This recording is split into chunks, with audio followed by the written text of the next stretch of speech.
Olá, boa tarde, tudo bem? Meu nome é Marcos e esse é o canal Novo Mundo. Nós vamos dar continuidade à leitura do livro de Apocalipse.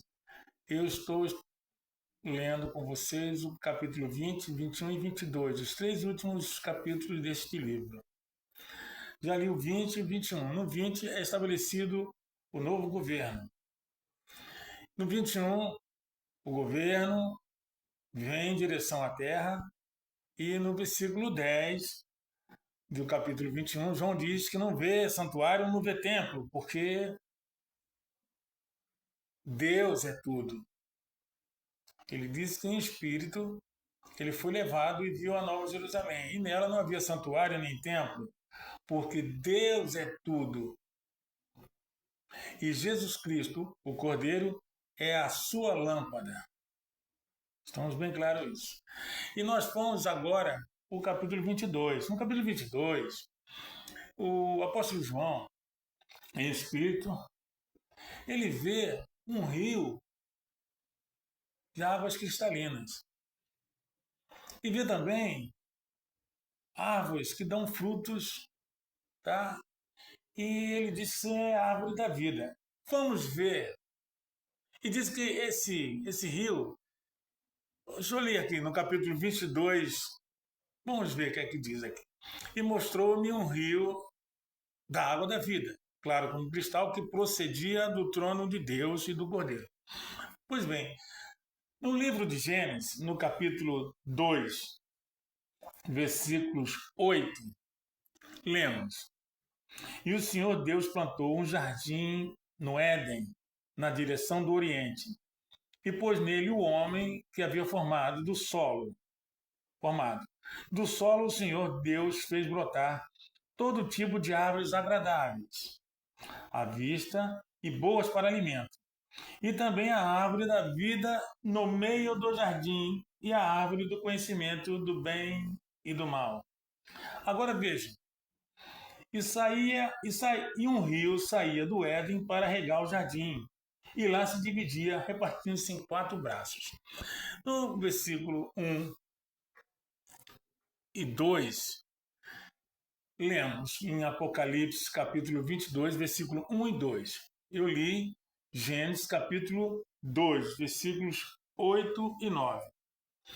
Agora vamos ler Apocalipse capítulo 22, 1 e 2. E mostrou-me o rio puro da água da vida, claro como cristal, que procedia do trono de Deus. No meio da sua praça, e de um lado e do outro do rio, de água da vida, estava a árvore da vida, que produz 12 frutos, dando o seu fruto de mês em mês, e as folhas da árvore são para a saúde das nações. Então nós temos aqui no Jardim do Éden um rio que sai do meio do jardim, que se divide em quatro, e rega todo o jardim. E da onde esse rio sai, é do meio do jardim. E no meio do jardim havia duas árvores também.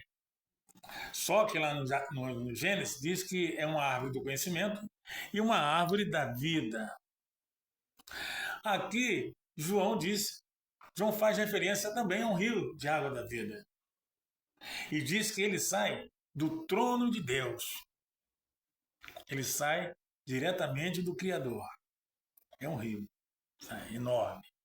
Mas ele não vê mais a árvore do conhecimento do que é bom e do que é mal. Ele vê, ó, e no meio da sua praça, lá para onde o rio passava, e de um lado e do outro do rio, estava a árvore da vida, de um lado e do outro, que produz 12 frutos, dando seu fruto de mês em mês, e as suas folhas são para a saúde das nações, dos povos, porque no Novo Mundo não tem nação. No Novo Mundo não vai existir nação, dos povos, dos povos. Vamos continuar lendo agora do 3 até o 9. Vamos ler do 1 até o 9 do capítulo 22 de Apocalipse. e mostrou-me o rio puro da água da vida, claro como cristal, que procedia do trono de Deus e do Cordeiro. No meio da sua praça, e de um lado e do outro lado do rio, estava a árvore da vida, que produz 12 frutos, dando seu fruto de mês em mês. E as folhas da árvore são para a saúde das nações, dos povos. E ali nunca mais haverá maldição contra ninguém. E nela estará o trono de Deus e do Cordeiro. Trono de Deus e do Cordeiro, duas pessoas, tá? E os seus servos o servirão, os anjos, e verão o seu rosto, e nas suas testas estará o seu nome.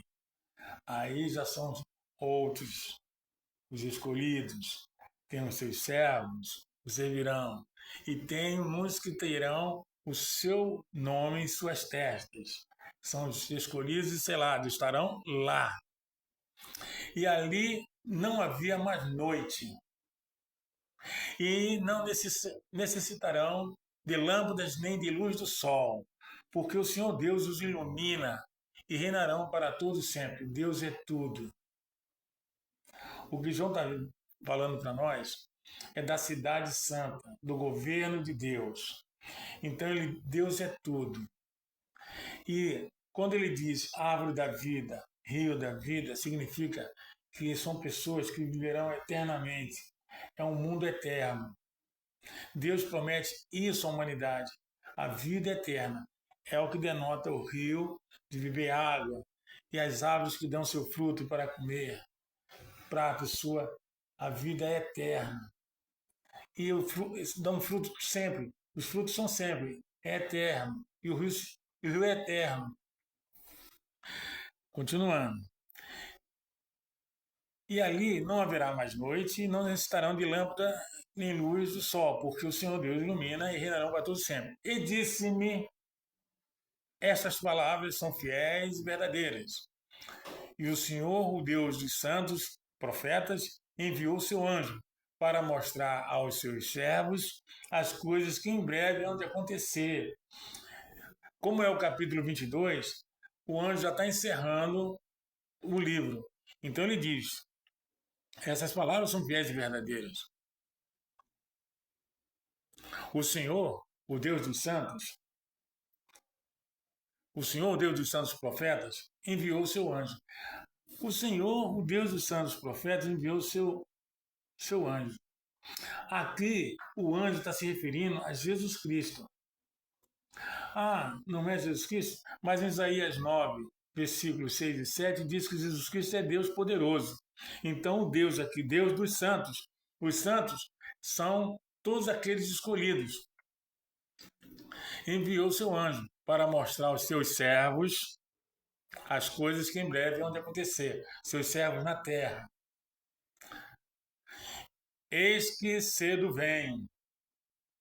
Bem-aventurado aquele que guarda as palavras da profecia deste livro. Jesus Cristo falando. Eis que cedo vem. Bem-aventurado aquele que guarda as palavras da profecia deste livro. Gente, a gente tem que entender o seguinte.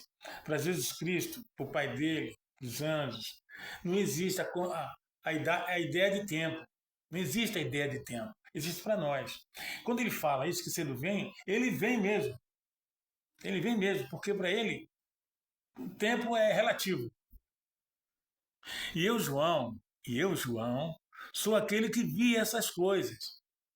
E havendo as ouvido e visto, prostrei-me aos pés do anjo que mais mostrava para adorar. É o anjo que está falando. Lá no capítulo 1, versículo 1, diz, revelação de nosso Senhor Jesus Cristo que Deus lhe deu. Aí depois diz que enviou o seu anjo. Jesus Cristo enviou o seu anjo. Sabe o que acontece? Tem tanta gente que fica lendo e relendo, lendo e relendo, lendo e relendo, e procura daqui, procura dali, procura dali. Existe uma... Eles usam até umas palavras estranhas para explicar. Não, poxa! Você tem que entender o que está escrito. O que você não entender, Deus explica. Ó, E disse-me, essas palavras são fiéis e verdadeiras, e o Senhor, o Deus dos santos, enviou o seu anjo para mostrar aos seus servos coisas que em breve hão de acontecer. Eis que cedo vem, bem-aventurado aquele que guarda as palavras deste livro, da profecia deste livro. E eu, João, sou aquele que vi e ouvi essas coisas. E, havendo-as ouvido e visto, prostrei-me aos pés do anjo que mais mostrava para o adorar. E disse-me, olha, isso é o anjo falando, não faças tal, porque eu sou conservo teu e teus irmãos, os profetas, e os que guardam as palavras deste livro, adora a Deus. E disse-me, não seles as palavras da profecia desse livro, porque próximo está o tempo. Isso, gente, foi falado lá no primeiro século, e o anjo já estava dizendo para ele, olha, se acelera porque está próximo. Então nós já estamos há 2000 anos quase isso. 2000 anos. Para nós é muito. Para nós é muito, 2000 anos. Porra, para nós, 2000 anos. Para quem vive 80, 90, 80 nas horas extras, 90 a 100, o anjo fala, está próximo. Para quem vive eternamente, 2000 anos não é nada, gente. Não é nada. Mas, vamos ler Apocalipse, capítulo 1, só para a gente tirar dúvida nesse finalzinho aí. Eu já ouvi tanta gente falando sobre isso.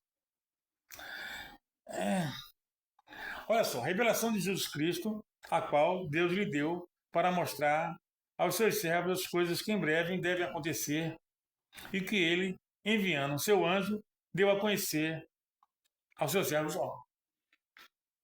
Se você ler assim, sucintamente, revelação de Jesus Cristo, a qual Deus lhe deu para mostrar aos seus servos as coisas que em breve devem acontecer e que ele, enviando o seu anjo, deu a conhecer ao seu servo João. Bem, o capítulo 1 de Apocalipse, versículo 1, deixa bem claro que tem coisas que só Deus sabe. Só Deus sabe. O próprio Jesus Cristo disse isso. Disse, o quanto ao dia e a hora, eu não sei. Só o meu pai sabe. Então, ele deixou bem claro que tem coisas que só o pai dele sabe. E aqui no livro de Apocalipse, capítulo 1, ele deixa bem claro isso.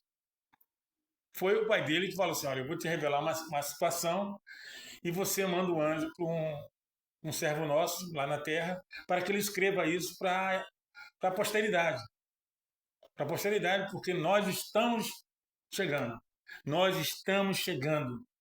E vamos fazer o que está nessa revelação que eu vou te dar. Jesus Cristo pegou a revelação, chamou um anjo e disse assim, olha, procura meu servo João lá em Patmos e fala tudo isso para ele. E mostra para ele. Quando chega no capítulo 20, e 21 e 22, aí você vê o estabelecimento do reino aqui na Terra, vê da onde vem o reino, no capítulo 21. E no capítulo 22 está encerrando e deixando a promessa de que as pessoas selecionadas, as pessoas que saem da grande tribulação e as pessoas que vão ser escolhidas e arrebatadas vão viver eternamente. Por isso que ele fala lá do rio de água da vida e das árvores da vida. Nós lemos Apocalipse capítulo de 1 a 10. Olha, quando você lê a Bíblia, não procure viajar na maionese, não. Leia, peça a Deus orientação e discernimento. Leia. E você vai perceber. Você acredita que eu já vi gente discutindo a forma que a escrita, a forma da escrita, mas isso não está nos originais, se você ver a versão, eu não quero saber, cara. É isso que chegou. E é isso que está sendo dito. É isso que está sendo dito e pronto. O Pai de Jesus Cristo deu para ele informações das coisas que vão haver no futuro. Jesus Cristo pegou essa informação, chamou um anjo assim, vai lá e revela isso para o meu servo João. Pronto. Qual o problema? A Bíblia diz que Jesus Cristo é um Deus poderoso. Jesus Cristo é Deus poderoso. Mas no livro de Apocalipse já apresenta uma outra pessoa que se chama Todo-Poderoso. Jesus Cristo cansou de falar nos evangelhos que o Pai era maior do que ele, então significa que tinha outra pessoa. Dois tronos. Pelo amor de Deus, né? Só uma questão de ler e entender. Fique na paz. Deus os abençoe. Deus os abençoe abundantemente.